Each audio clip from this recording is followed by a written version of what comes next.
Well, maybe if you live around Botno, there's been enough snow, but a lot of people around the state just haven't found enough snow to get outside and enjoy themselves. Dan Erdman, though, tells us about a group that's getting ready to have some fun in North Dakota snow no matter what. North Dakota is generally considered to be a very flat state, with lots of snow, bitter cold temperatures, and unrelenting wind. And while some may see these as bad things, one group of athletes constantly hopes for these conditions. The sport is snow kiting, and it's quickly gaining interest among extreme athletes. It involves the use of a giant kite to pull someone on a snowboard or skis. Knowledge of the sport is pretty limited in our area, but an eco-friendly snow kiting expedition known as To Cross the Moon is trying to change that, and with good reason. North Dakota is the perfect place to snow kite because we have consistent winds and we have a lot of open space.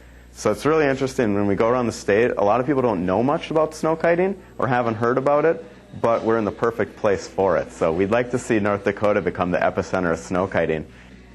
To Cross the Moon is currently traveling around the state on their pre-expedition tour.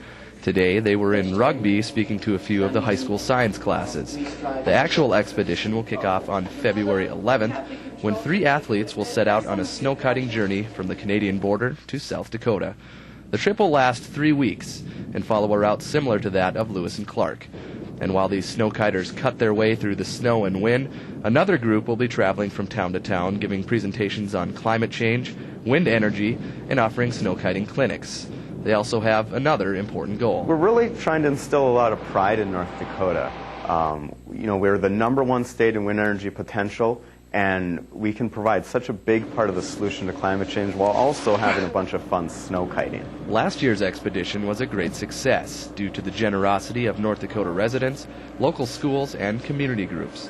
Despite the lack of snow in some areas, this year hopes to be even better. Dan Erdman, KX News. And the group To Cross the Moon is visiting several schools in central and eastern North Dakota over the next several days. If you have an interest in snow kiting, you can go to their website at 2xtm.com.